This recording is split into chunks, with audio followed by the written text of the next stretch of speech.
إن الحمد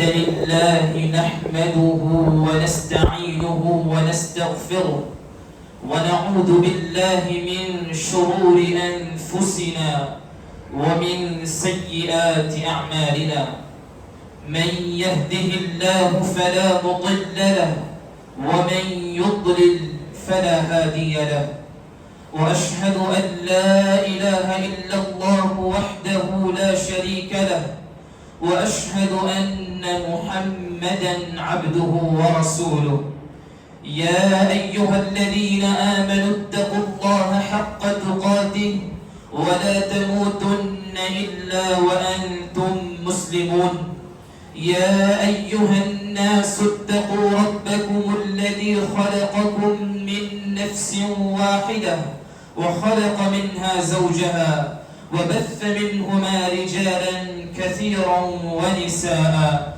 واتقوا الله الذي تساءلون به والأرحام إن الله كان عليكم رقيبا يا أيها الذين آمنوا اتقوا الله وقولوا قولا سديدا يصلح لكم أعمالكم ويغفر لكم ذنوبكم ومن يطع الله ورسوله فقد فاز فوزا عظيما أما بعد فإن خير الحديث كتاب الله وخير الهدي هدي محمد صلى الله عليه وسلم وشر الأمور محدثاتها وكل محدثة بدعة وكل بدعة ضلالة وكل ضلالة في النار فقد قال الله عز وجل في القرآن المجيد والفرقان الحميد فأعوذ بالله من الشيطان الرجيم بسم الله الرحمن الرحيم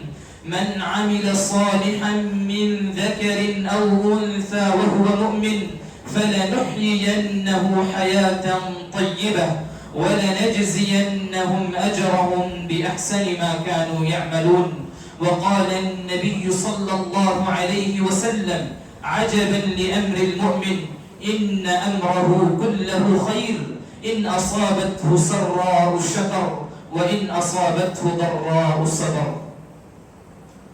برادران ملت، بزرگان دین، عزیز ساتھیوں، اللہ تبارک و تعالی نے تمام انسانوں کو مٹی سے پیدا کیا اور حضرت آدم علیہ السلام کو تمام انسانوں کا باپ بنایا.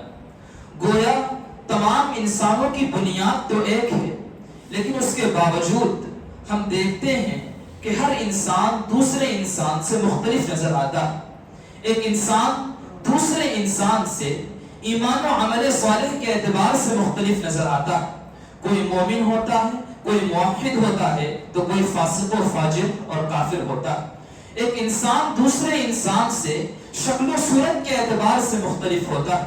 کوئی خوبصورت ہوتا ہے تو کوئی بدصورت ہوتا ہے. کوئی کالے سیاہ رنگ کا ہوتا ہے تو کوئی سفید گورے رنگ کا ہوتا ہے. کوئی لمبے قد والا ہوتا ہے تو کوئی چھوٹے قد والا ہوتا ہے.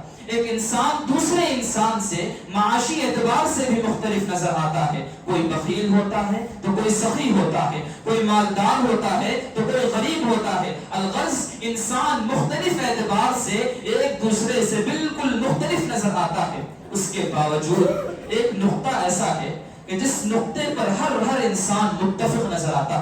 تمام تر اختلافات کے باوجود، چاہے وہ اختلافات کسی بھی نوعیت کے ہوں، تمام تر اختلافات کے باوجود ایک نقطہ ایسا ہے کہ جس نقطے پر تمام انسان متفق نظر آتے ہیں، اور وہ نقطہ ہے کہ خوشگوار زندگی کیسے گزاری جائے. ایک تاجر جو صبح سے لے کر شام تک پسینے میں شرابور ہو کر اپنے کاروبار میں وسعت لانے اور زیادہ سے زیادہ نفع کمانے کی کوشش کرتا ہے، اس کی بھی یہی خواہش ہوتی ہے کہ زندگی گزاروں تو خوشگوار زندگی گزاروں. اور ایک مزدور جو صبح سے لے کر شام تک پسینے میں شرابور ہو کر 2 وقت کی روٹی تلاشنے کی کوشش کرتا ہے، ہے اس کی بھی یہی خواہش ہوتی ہے کہ زندگی گزارو تو خوشگوار زندگی گزارو. ایک مومن و موحد شخص جو دن رات اللہ تبارک و تعالیٰ کی عبادات میں لگا رہتا ہے اور زیادہ سے زیادہ نوافل کا اہتمام کرتا ہے, اس کی بھی یہی خواہش ہوتی ہے کہ زندگی گزارو تو خوشگوار زندگی گزارو. اور ایک کافر اور فاسق اور فاجر شخص جو دن رات اللہ تبارک و تعالیٰ کی نافرمانی کرتا رہتا ہے, اس کی بھی یہی خواہش ہوتی ہے کہ زندگی گزارو تو خوشگوار زندگی گزارو.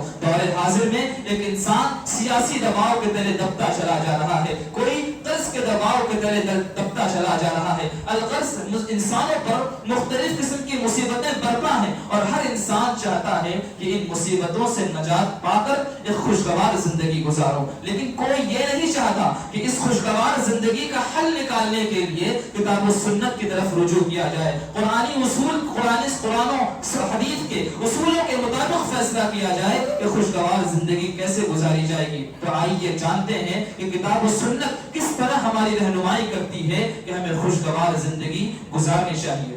سب سے پہلا اصول جو نصوص شرعیہ سے حاصل ہوتا ہے وہ ہے ایمان اور عمل صالح. ایک انسان جب حقیقی معنوں میں کامل طور پر مومن بنتا اور عمل صالح کرتا, اللہ رب العالمین کی رضا جوئی کی خاطر, اس کی قربت کے حصول کی خاطر نیک اعمال کرتا ہے, تو ایسے شخص سے اللہ تبارک و تعالیٰ کا وعدہ ہے کہ اللہ تعالیٰ ایسے شخص کو ضرور بضرور خوشگوار زندگی عطا کرے گا. فرمانے باری تعالیٰ ہے, من عمل صالحا من ذکر او انثى وهو مؤمن فلنحيينه حیاتا طیبہ. کہ جو بھی شخص خواہ مرد ہو یا عورت اگر نیک اعمال کرتا ہے بشرطے کہ وہ مومن ہے, فلنحيينه حیاتا طیبہ, تو ایسے شخص کو ہم خوشگوار زندگی عطا کریں گے. وَلَنَجْزِيَنَّهُمْ أَجْرَهُمْ بِأَحْسَنِ مَا كَانُوا يَعْمَلُونَ, اور جو کچھ اعمال وہ دنیا میں کرتا رہا ہے ان اعمال سے کہیں زیادہ بہترین بدلہ ہم اسے عطا کریں گے. ایک دوسری جگہ اللہ تبارک و تعالیٰ نے ارشاد فرمایا, الَّذِينَ آمَنُوا وَعَمِلُوا الصَّالِحَاتِ طُوبَى لَهُمْ وَحُسْنُ مَآبٍ. کہ جو لوگ ایمان لائے,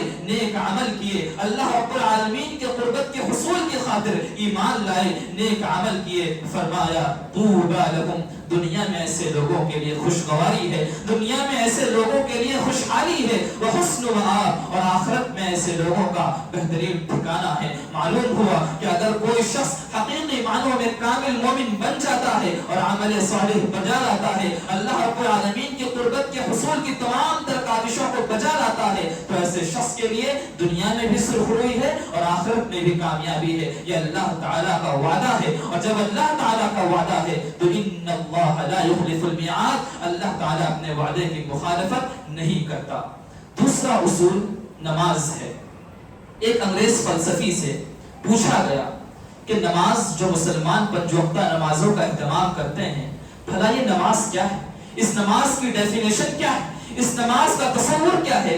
تو اس انگریز فلسفی نے کہا کہ نماز مسلمانوں کی وہ عبادت ہے کہ جس کی طرف مسلمان علماء نے سب سے زیادہ انہیں رغبت دلانے کی کوشش کی, لیکن اس کے باوجود مسلمان عوام سب سے زیادہ اسی عبادت سے دور بھاگتی ہے, اسی عبادت سے کنارہ کشی اختیار کرتی ہے. آپ خود سوچئے کہ وہ نماز جو اسلام کے ارکان میں سے ایک اہم ترین رکن ہے, وہ نماز جو اسلام اور کفر کے درمیان حد فاصل ہے, اس نماز کے تئیں, اس عبادت کے تئیں ایک عیسائی فلسفی ایک مسلمان سے زیادہ حساس نظر آتا ہے. اور اسی عدم احساس کی بنیاد پر, اسی بے شعوری کی بنیاد پر آج مسلمان اوج ثریا سے تحت الثرى پر آ کر کھڑا ہو چکا ہے. اسی بنیاد پر, نماز کا اہتمام نہ کرنے کی بنیاد پر, ان عبادتوں سے غفلت کی بنیاد پر آج مسلمان خوشگوار زندگی گزارنے سے عاجز و قاصر ہے, جبکہ اللہ کے رسول صلی اللہ علیہ وسلم نے ارشاد فرمایا تھا, اقرب ما يكون العبد من ربه وهو ساجد فاكثر الدعاء, کہ بندہ جب سجدے کی حالت میں ہوتا ہے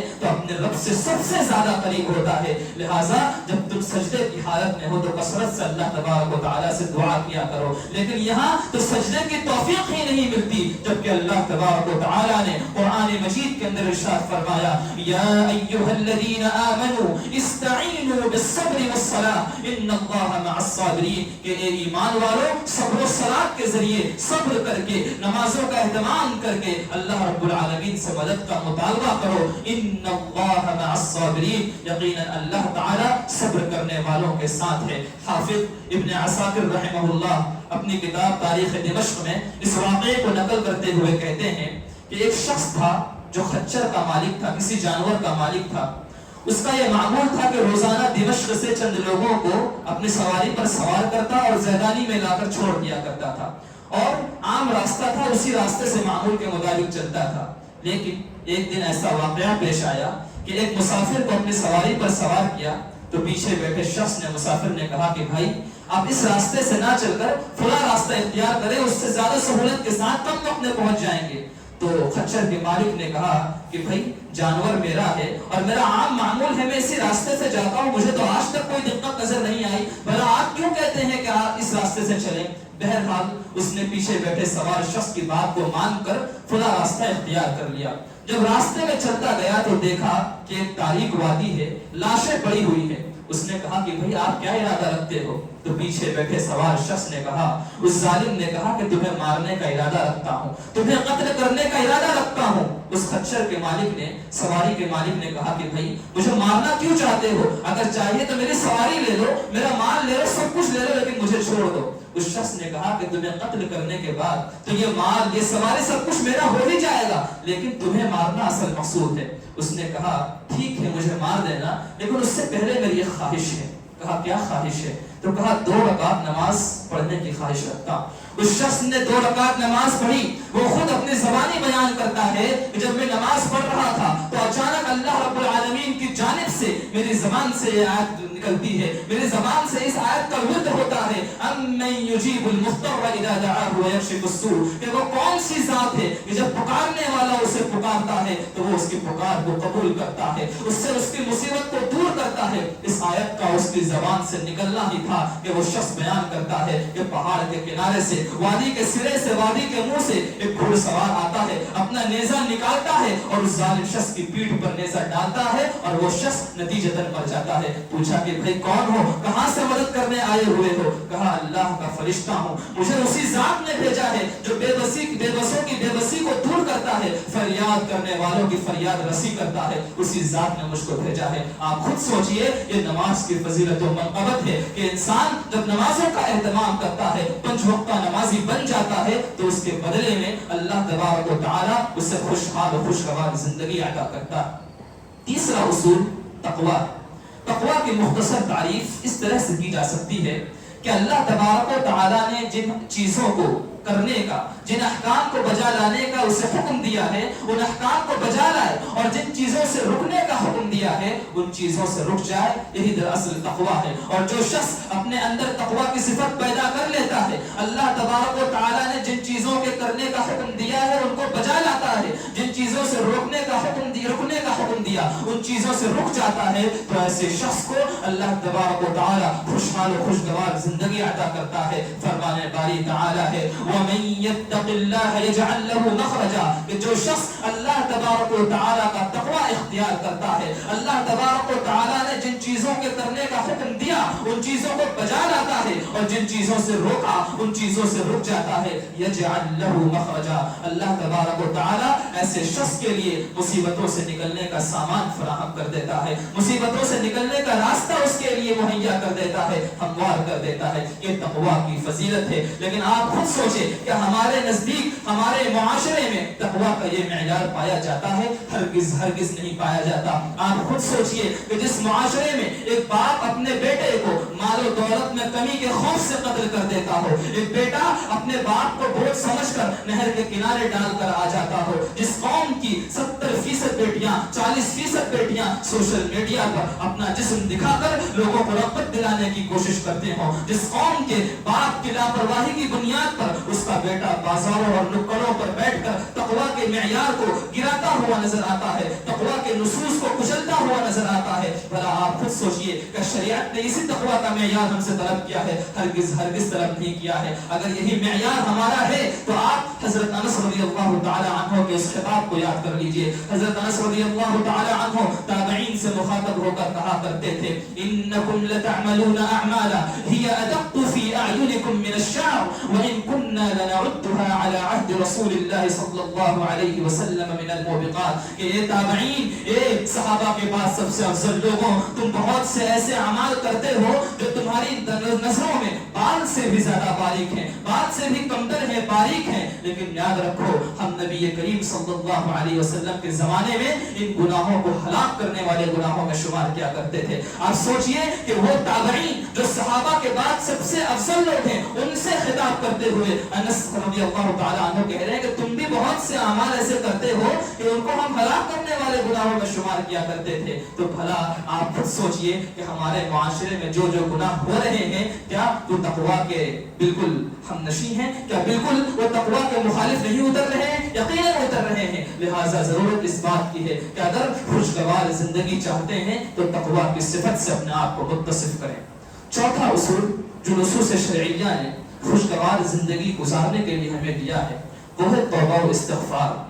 ایک مسلمان بندے کا یہ شیوا ہوتا ہے کہ اولاً تو وہ گناہ کرنے سے اپنی طاقت بھر دور رہنے کی کوشش کرتا ہے، پھر بھی اگر اس سے کوئی گناہ سرزد ہو جائے تو اس پر اڑا نہیں رہتا، اس پر اصرار نہیں کرتا، بلکہ فوراً اللہ رب العالمین کی بارگاہ میں رجوع کرتا ہے اور توبہ کرتا ہے. اور جب بندہ اپنے گناہوں سے توبہ کرنے کی خصوصیت اپنے اندر پیدا کر لیتا ہے تو اللہ تبارک و تعالی نتیجتاً اسے خوشگوار اور خوشحال زندگی عطا کرتا ہے. فرمان باری تعالی ہے یا ایھا الذین آمنوا توبوا الی اللہ توبۃ نصوحا، کہ اے ایمان والو اللہ رب العالمین کی طرف رجوع کرو، اللہ رب العالمین سے توبہ کرو، اپنے گناہوں کی مغفرت طلب کرو. کیسی توبہ؟ کہا توبۃ نصوحا. توبۃ نصوحا کرنا ہے. علماء کرام نے توبۃ نصوحا کی تفسیر کرتے ہوئے کہا کہ توبۃ نصوحا وہ توبہ ہے کہ بندے نے جو گناہ کر لیا اس گناہ کو فوراً چھوڑ دے، اور جو گناہ کا مرتکب ہوا ہے اس پر اس کو افسوس بھی ہو، نیز اس بات کا پختہ ارادہ کرے کہ آئندہ اس گناہ کو دوبارہ کبھی نہیں دہرائے گا. اور ان تینوں شرائط کے ساتھ ساتھ ایک چوتھی شرط بعض علماء نے اضافہ کیا کہ اگر وہ اس گناہ کا تعلق حقوق العباد سے ہے تو بندہ اس بندے کے حق کو اس کے پاس لوٹا دے، اس حق کو مستحق کے پاس لوٹا دے، یہاں تک کہ اگر بندہ اسے معاف کر دے گا تب جا کر یہ توبۃ نصوحا کہلائے گی. لہٰذا اللہ تبارک و تعالی نے توبہ و استغفار کرنے کا حکم دیا ہے. اور جب ایک بندہ توبہ و استغفار کرتا ہے تو خوشگوار زندگی اسے خوشگوار زندگی نصیب ہوتی ہے. اس کی دلیل کیا ہے؟ آپ نوح علیہ السلام کے واقعے کو پڑھیں. انہوں نے اللہ رب العالمین نے انہیں حکم دیا استغفروا ربکم انہ کان غفارا، کہ اپنے رب سے مغفرت طلب کرو، اپنے گناہوں کی مغفرت طلب کرو. انہ کان غفارا، یقیناً وہ بڑا بخشنے والا ہے. اور جب توبہ و استغفار کرو گے تو کیا خوشگواری حاصل ہوگی، کیا خوشحالی حاصل ہوگی؟ کہا یرسل السماء علیکم مدرارا، آسمان سے تمہارے لیے موسلا دھار بارش نازل کرے گا. ویمددکم باموال وبنین، تمہیں مال و اولاد سے نوازے گا. ویجعل لکم جنات، تمہارے لیے باغات پیدا کرے گا. ویجعل لکم انہارا، اور تمہارے لیے نہریں جاری کر دے گا. یہ سارے فوائد کس کے ہیں؟ توبہ و استغفار کے ہیں. یہی وجہ ہے کہ سلف رحمہم اللہ کہا کرتے تھے انی لارجو الا یہلک عبد بین نعمتین، نعمت یحمد اللہ علیہا وذنب یستغفر اللہ منہ. کہتے تھے سلف اکرام رضی اللہ رحمہم اللہ اجمعین کہا کرتے تھے کہ بندہ دو نعمتوں کے درمیان کبھی ہلاک نہیں ہو سکتا. وہ دو نعمتیں کیا ہیں؟ ایک وہ نعمت جس پر اللہ رب العالمین کی حمد و ثنا بیان کی گئی ہو، اور ایک وہ گناہ جس کے بعد اللہ رب العالمین کی مغفرت طلب کی گئی ہو. بندے کے اندر جب یہ دو اوصاف آ جاتے ہیں تو بندہ کبھی بھی ہلاکت کا منہ نہیں دیکھ سکتا. یہی وجہ ہے کہ سلف رحمہم اللہ یہ بات کہا کرتے تھے. لہٰذا ضرورت اس بات کی ہے کہ اگر خوشگوار زندگی چاہتے ہیں تو گناہوں پر اڑے نہ رہیں، گناہوں پر مصر نہ رہیں، بلکہ فوراً اللہ رب العالمین کی طرف رجوع کریں اور توبہ و استغفار کریں. پانچواں اصول وہ ہے دعا کرنا. دعا کے متعلق بہت سی فضائل کی حدیثیں قرآن احادیث اور نصوص قرآن مجید کے اندر وارد ہیں. اللہ کے رسول صلی اللہ علیہ وسلم نے فرمایا ان ربکم حی کریم یستحیی من عبدہ ان یرفع الیہ یدیہ فیردہما صفرا. رسول اکرم صلی اللہ علیہ وسلم نے فرمایا کہ یقیناً